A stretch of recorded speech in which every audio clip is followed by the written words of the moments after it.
aquilo que vocês vão aprender aqui é maravilhoso, mas não é uma coisa que a gente consiga entrar nela com uma facilidade extraordinária. Eu estou a ouvir e...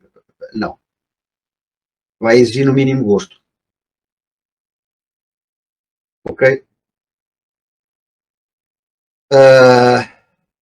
A forma como eu pretendo avaliar, avaliar não, abordar isto é, na minha ótica, ainda melhor, porque a gente, para usar isto na área em que nós estamos, que é nas chamadas energéticas, eu vou tentar colocar, à medida que vamos estudando a medicina tradicional chinesa, integrá-la nos nossos conceitos ocidentais e na nossa medicina. Certo? Portanto, a gente vai começar e vocês, dúvidas, se quiserem, levantam a mão ou chamam a atenção, se não, a gente um bocadinho antes do fim pode falar um bocado.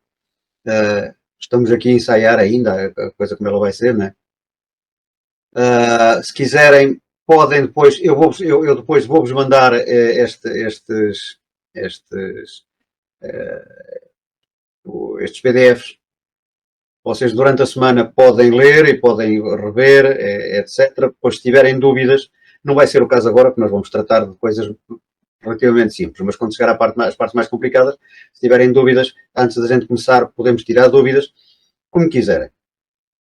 Ok?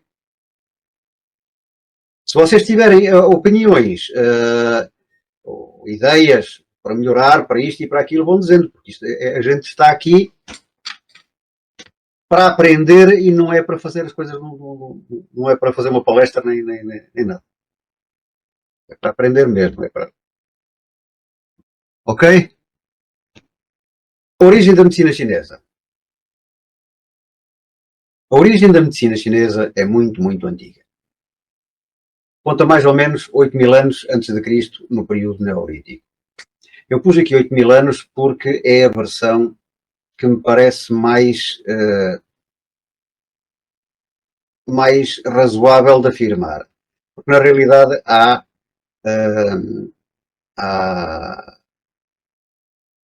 indícios relacionados com a medicina chinesa com cerca de 15.000 anos. Mas pronto, já 8.000 já não é mau. 8.000 antes de Cristo a 10.000 já não é mau. Nessa altura, os nossos ancestrais pré-históricos, na região que hoje chamamos de Ásia Oriental, já praticavam algumas coisas de medicina chinesa. Então, não é uma técnica exclusiva da China. Esta parte eu vou ter mesmo que a fazer assim a ler, porque isto é história. Não vale a pena, não há aqui nada a explorar. Toda a Ásia Oriental, incluindo a Mongólia, a Ásia, o Vietnã, o Sudoeste Asiático, a Coreia, o Japão, etc., já praticavam há mais de 8.000 anos antes de Cristo. Por exemplo, eles começaram a perceber que se encostassem pedras quentes em regiões doloridas do corpo, aliviava a dor da pessoa. Assim, aquilo que nós apelidamos hoje de medicina chinesa é o desenvolvimento de conceitos primordiais, conceitos ancestrais de medicina, praticada pelo homem desde a Idade da Pedra. Este conhecimento foi progredindo ao longo dos séculos e várias outras técnicas foram aparecendo. No meio do caminho, apareceu uma filosofia chamada naturalismo. Podemos, de certa forma, considerar o naturalismo como sendo um pré-taoísmo. Os xamãs começaram a perceber que a todas as questões que eles poderiam colocar na vida, a todas as questões espirituais, a questões de convivência da tribo, a questões sociais, a natureza podia e dava resposta. Isto parece banal, mas é muito importante. Esta origem, este desenvolvimento, a partir das soluções a partir da natureza, estão no sustento da medicina tradicional chinesa. Todas as questões eram respondidas, podiam ser respondidas através da natureza. Nós vemos isso nas tribos indígenas, ainda ainda usam os mesmos princípios. Era então muito mais uma questão de observar a natureza e perceber como a natureza funciona. E percebendo como a natureza funciona, aplicar isso no modo micro, no modo pessoal, no modo de tribo, no modo do corpo humano, etc. Olhar para a natureza, observar a natureza, ver como é que ela funciona e depois aplicar as mesmas leis.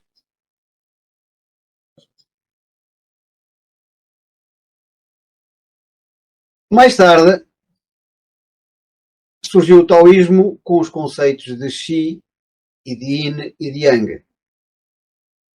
E sobrepôs-se a esse naturalismo. Portanto, o naturalismo deu origem a esses conceitos, que deram origem ao taoísmo, e o taoísmo sobrepôs-se, substituiu-se a esse naturalismo. Foi então o naturalismo que, ao aprimorar-se, acabou por se transformar no taoísmo, que depois acabou por se tornar na religião oficial da China e de outros povos orientais. O taoísmo, só passou a ter menos importância na China quando, com o desenvolvimento do budismo, este passou a ser a religião predominante dos povos asiáticos, colocando em segundo plano. Se perguntam o que é que isto tem a ver para o... Tem, vocês vão ver que tem. Isto porque o taoísmo não tem um cariz religioso. Apesar de ser organizado como uma religião, estruturalmente ele não é dogmático. O taoísmo, como já foi dito, foi durante muito tempo a religião oficial da China. Só que nós vemos, eu saliento, e vamos muitas vezes focar-nos nisso, no rigor das palavras, porque nós aqui usamos as palavras de uma forma completamente anárquica. E damos contextos completamente diferentes. E quando ouvimos falar da religião, para nós a religião é uma coisa como o catolicismo, o protestantismo, etc, etc, etc. O taoísmo não é uma religião nesse sentido. O taoísmo não tem dogmas.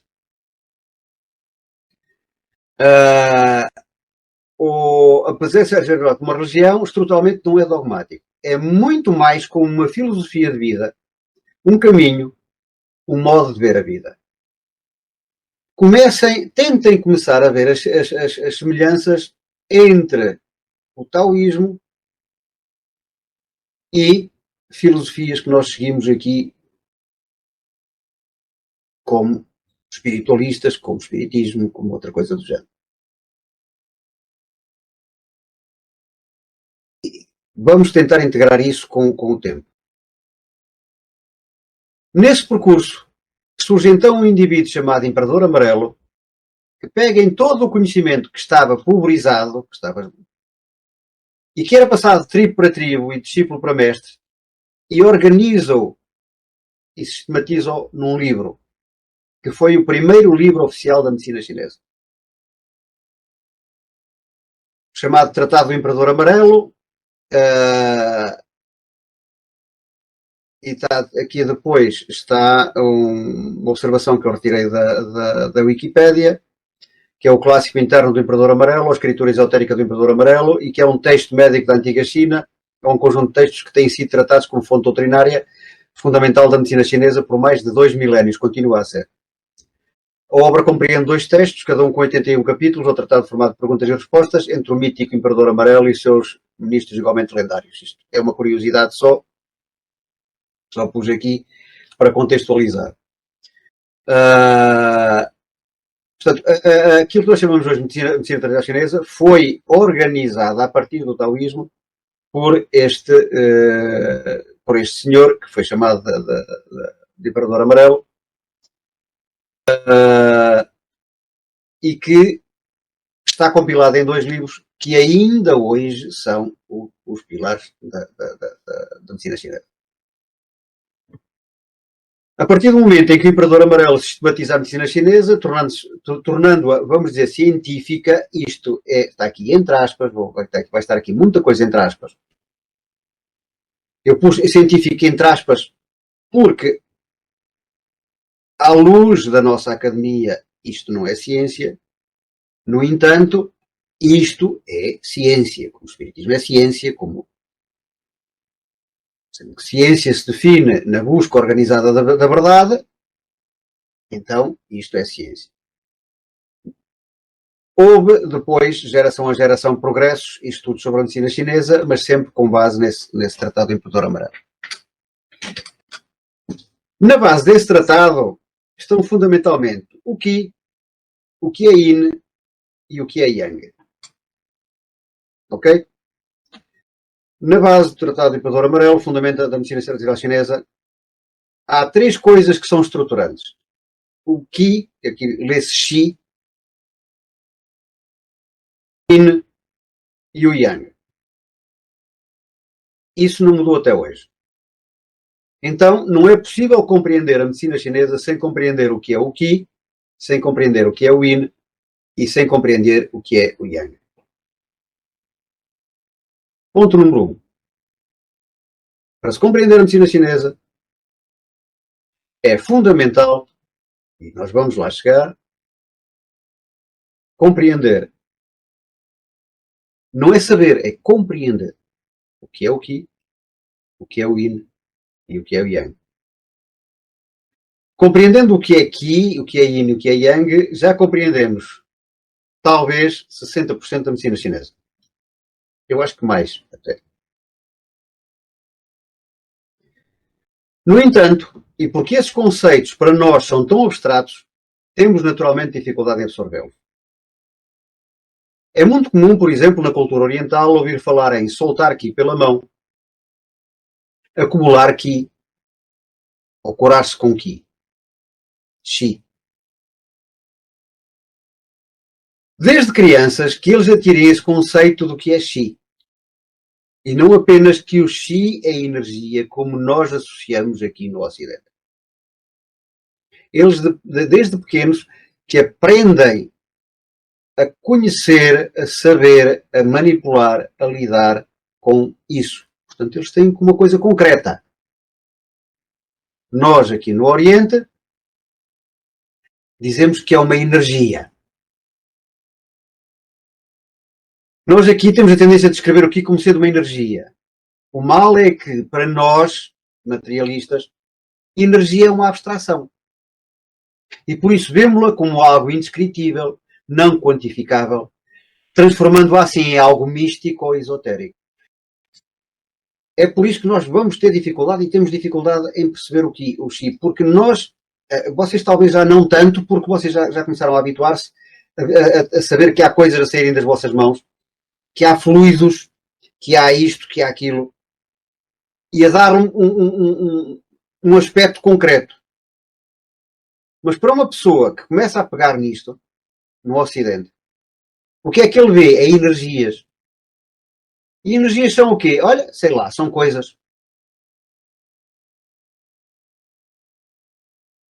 E isso torna muito difícil de perceber e de estruturar a medicina tradicional chinesa. O que é muito mais profundo que isso. Toda a arte, toda a música, toda a cultura oriental é baseada no Yin e no Yang. Para eles isso é natural.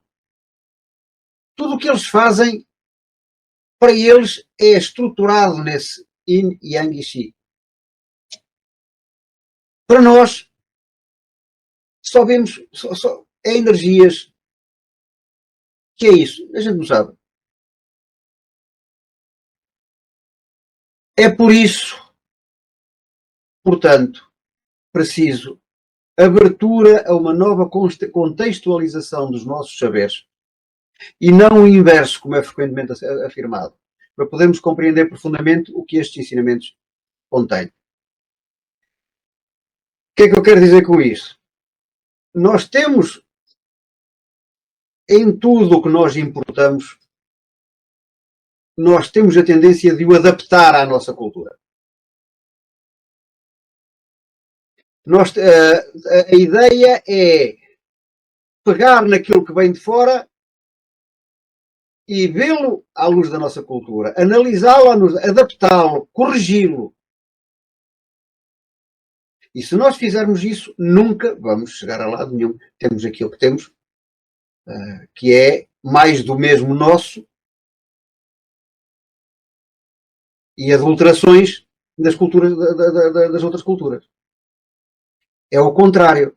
Eu tenho que pegar na minha cultura e integrar na minha cultura esse conhecimento. Conhecer esse conhecimento, saber como é que ele funciona e pegar nesse conhecimento e trazê-lo para a minha cultura.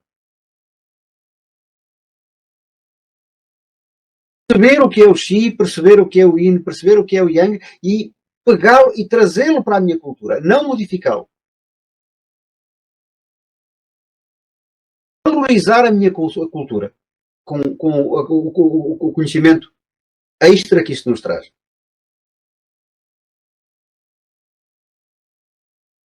Uma palavra que vocês vão ouvir, isto são coisas muito breves, e que existe um conceito que existe na medicina chinesa e que se chama Shen. O Shen, na cultura chinesa, é traduzido como espírito, mente, consciência ou divindade.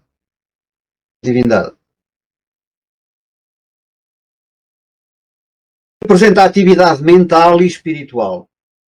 E eles chamam eles têm uma outra coisa que lá à frente nós vamos ver, que são os três tesouros, e o Shen é um dos tesouros do corpo. Isto é só uma observação. Lá à frente a gente vai estudar isto com estrutura, com fundamentação, com... a gente olha para aqui e traduz Shen como espírito. E logo aí começa a cometer um erro, porque nós temos... A maior parte da literatura traduz Shen como espírito. E não está mal traduzido. O problema é que espírito, para mim, é uma alma penada. Espírito é um morto-vivo. Espírito é aquilo que eu sou quando morrer. Espírito, para eles, espírito não é isso. Para eles, por isso é que eles põem espírito, mente, consciência ou divindade. Para eles, espírito é tudo o que caracteriza o ser. É a forma dele ser, a forma dele agir. A alegria que tem, o sentido... percebem? Tudo aquilo que a gente não apalpa, mas que faz parte da pessoa. É o caráter, é a personalidade, é a forma de agir, é a forma... Percebem? Isso é para eles o espírito. Se nós, isto é só para tentar perceber aquilo que eu disse antes, se nós pegarmos e traduzirmos só como espírito, quando formos pegar em Shen, para lidar com o Shen, vamos cair uma asneira muito grande, porque não vamos perceber o que é que eles querem dizer.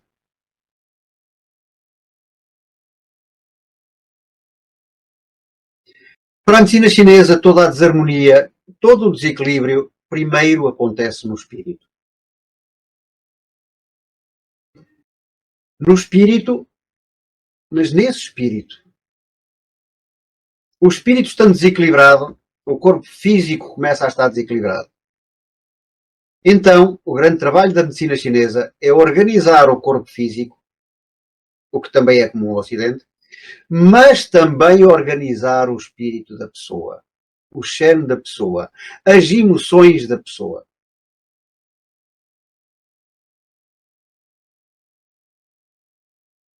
Estão a ver aquilo que eu vos tenho falado?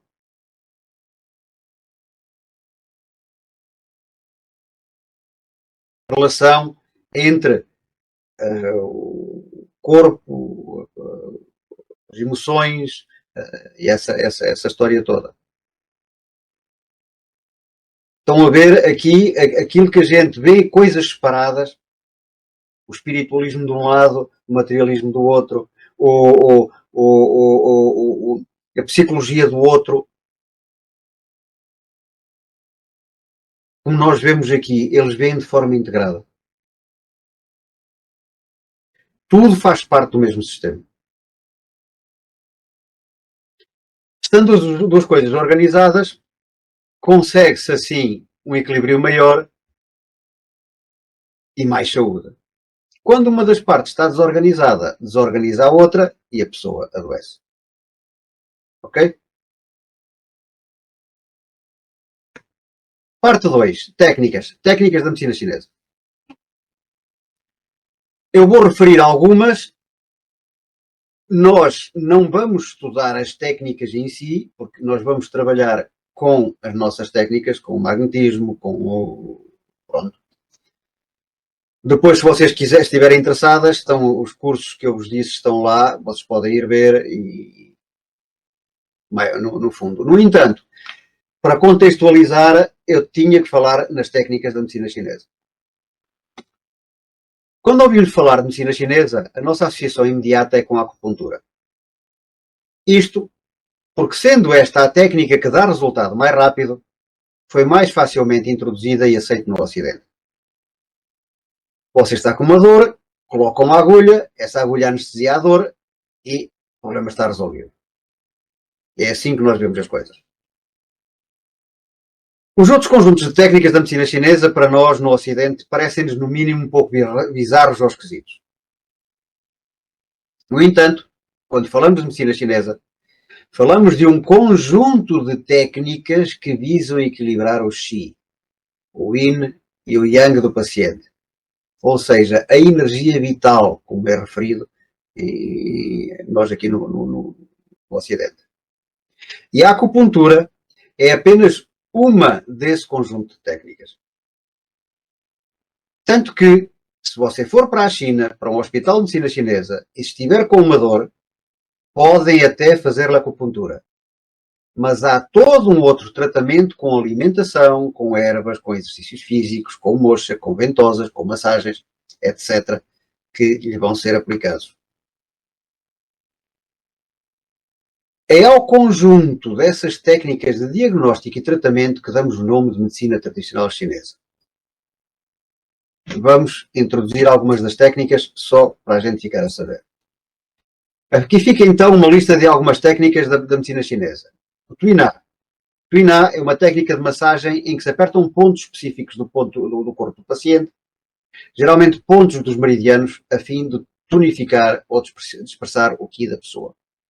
Tuina é uma técnica de massagem, é uma técnica de acupuntura com os dedos, com a mão e com os dedos. O que é que faz? Pressiona-se ou movimenta-se determinados pontos.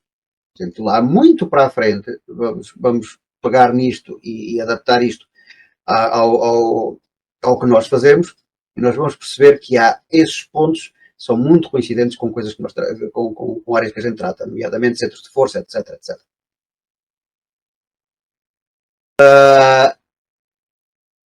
É uma técnica de massagem que se apertam pontos específicos do corpo do paciente, geralmente pontos dos meridianos, e isto aqui é interessante.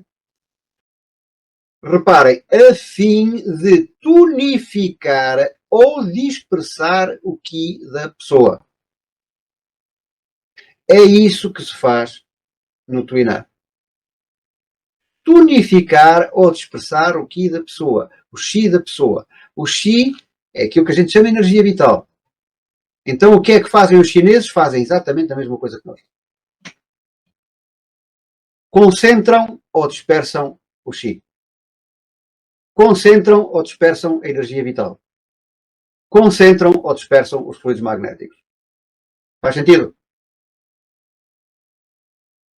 Ok. Depois temos a acupuntura, que toda a gente conhece, e consiste em introduzir agulhas no corpo da pessoa, as quais vão estimular ou dissipar o Qi que está estagnado. Isto não soa a qualquer coisa que vocês já ouviram. Se a gente substituir Qi por fluido e estimular ou dissipar por concentrar ou despertar o fluido que está estagnado não soa a qualquer coisa? Ok. Esse chi, que deve fluir por todo o corpo, às vezes fica preso.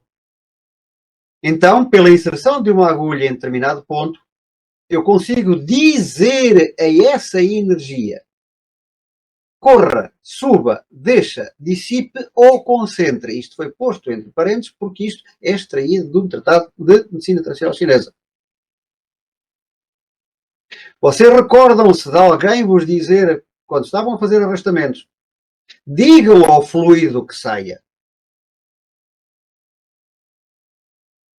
Por Dileuze. O que é que eles fazem? A inserção das. Isso agora também dá para espalhar um bocado. Na acupuntura, a mentalização é igual ao magnetismo. Há quem faça a acupuntura sem mentalização, há. Também há magnetizadores que fazem sem mentalização. Mas a mentalização é a mesma.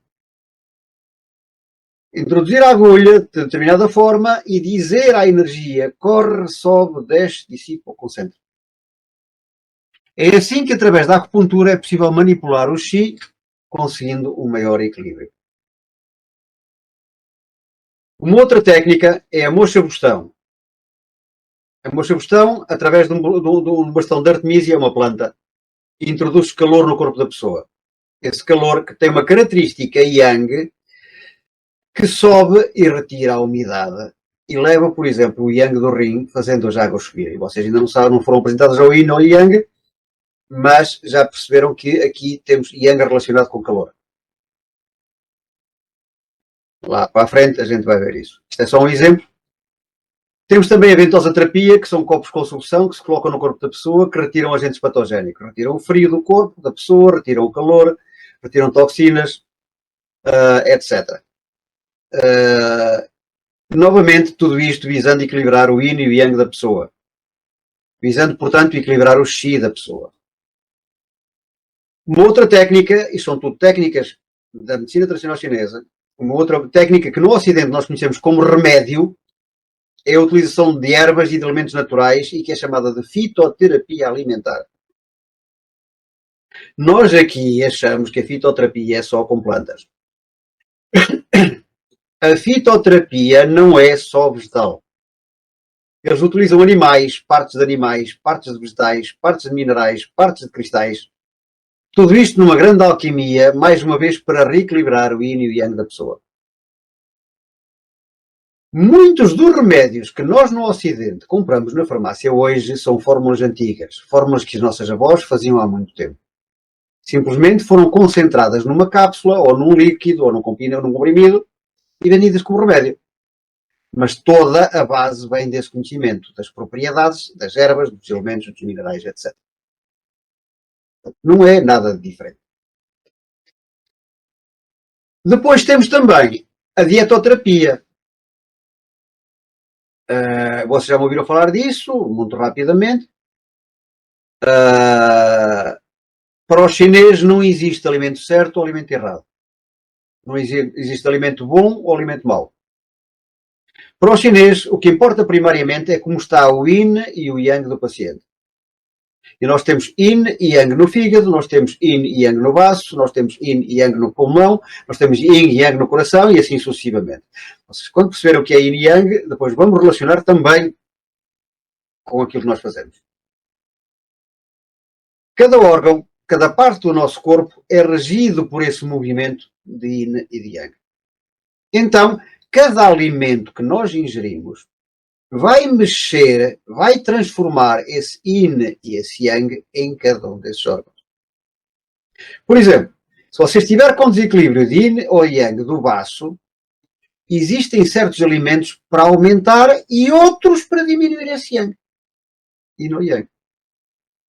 Por isso, para os chineses, ter uma alimentação saudável é alimentar-se de acordo com o que o seu corpo está a precisar nesse momento.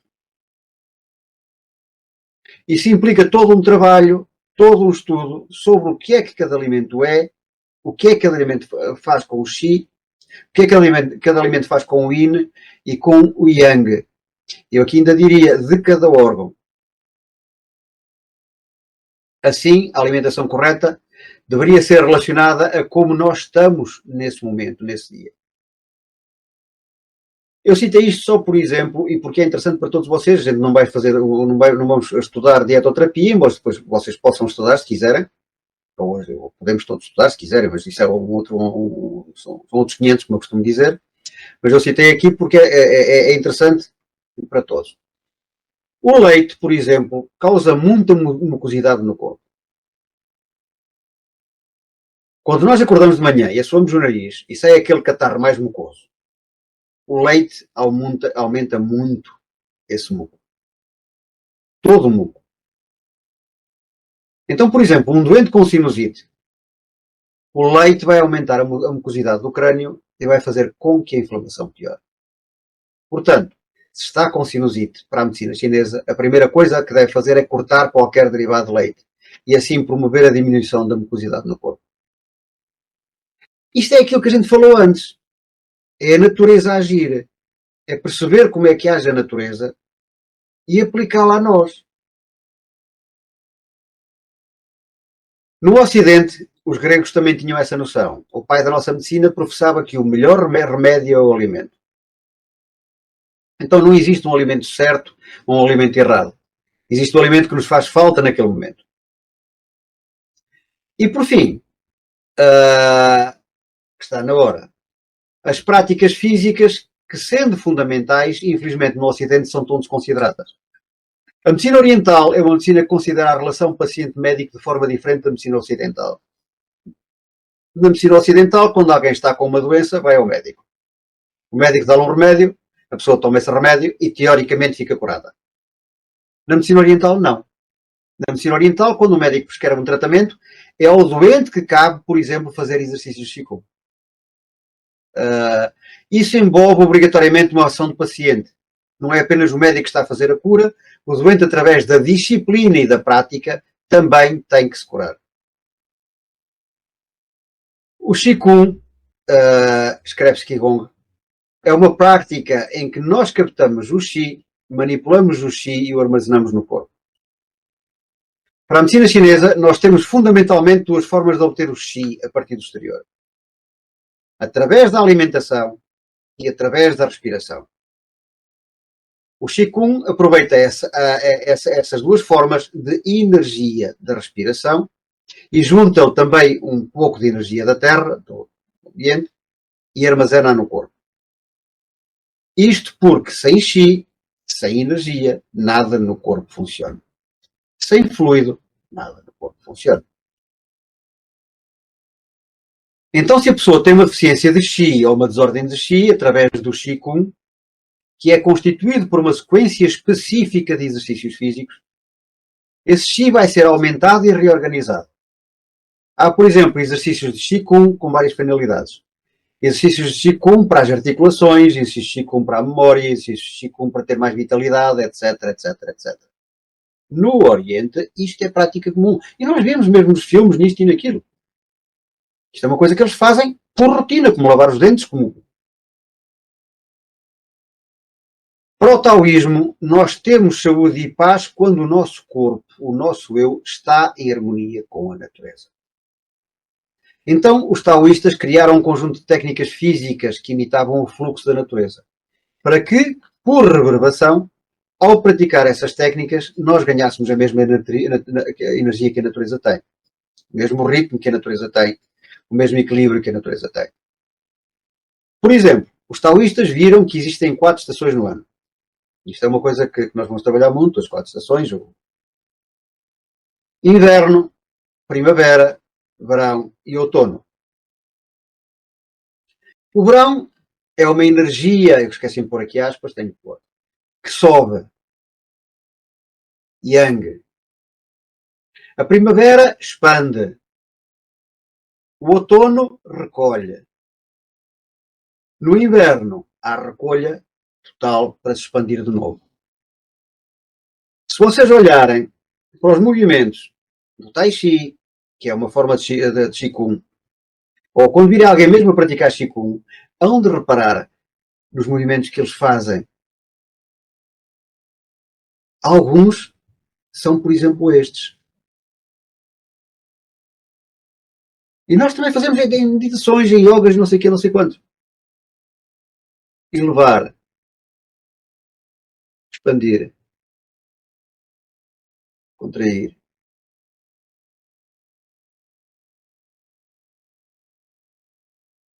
Usar a natureza, é copiar a natureza, é perceber a natureza. Quando começamos a praticar essas técnicas, nós vamos nos harmonizando com o próprio ritmo da natureza. E é essa harmonia com o próprio ritmo da natureza que nos vai curando. Num outro exemplo, introduzido alguns conceitos aligerados de yin e yang, estamos a acabar. Isto é interessante, a gente vai desenvolver isto muito mais. Existem duas coisas para o nosso corpo que são terríveis: o calor e o frio em excesso. O calor e o frio são responsáveis por vários milhares de doenças que nós temos. Estou a falar de doenças aqui no Ocidente. Milhares. Eu diria que são responsáveis por todas, mas não posso ir tão longe. Quando nós temos excesso de calor, esse calor deve ser, portanto, retirado. Quando temos excesso de frio, devemos retirar, não podemos retirar o frio, mas podemos acrescentar calor. Um exemplo. Uma pessoa que tem uma bronquite muito séria, ou uma asma muito séria, isso, para o chinês, significa que ela tem muito calor no pulmão. Vocês já me viram fazer magnetismo, vocês já fizeram magnetismo, vocês já perceberam que calor aqui no pulmão. A Manuela está com calor no pulmão. E esse calor, o pulmão dela não está úmido, ela está com excesso de calor e esse calor deve ser retirado. Que é que ele disse há bocado para fazer dispersivos, foi ou não foi? Esse calor deve ser retirado, porque esse calor, não tendo umidade, vai criar catarro. Certo? Estão a ver a relação das coisas? Isto é tão bonito, é tão... Depois da gente conseguir perceber, isto torna-se uma coisa tão natural, tão natural, tão natural. Então, ao contrário da forma como fomos habituados a pensar, percebam que a medicina chinesa vai muito além da acupuntura. A medicina tradicional chinesa, mais uma vez, é um conjunto de técnicas que visa diagnosticar e equilibrar o yin, o yang e o qi do paciente. No entanto, na MTC, o diagnóstico é um processo complexo e abrangente que leva em consideração o estado mental, emocional e físico do paciente. As técnicas de diagnóstico incluem, entre outras, observação, audição e cheiro, perguntas e palpitação, entre outras. Por exemplo, a observação da língua e a palpitação do pulso são técnicas de diagnóstico comum. E ficamos por aqui.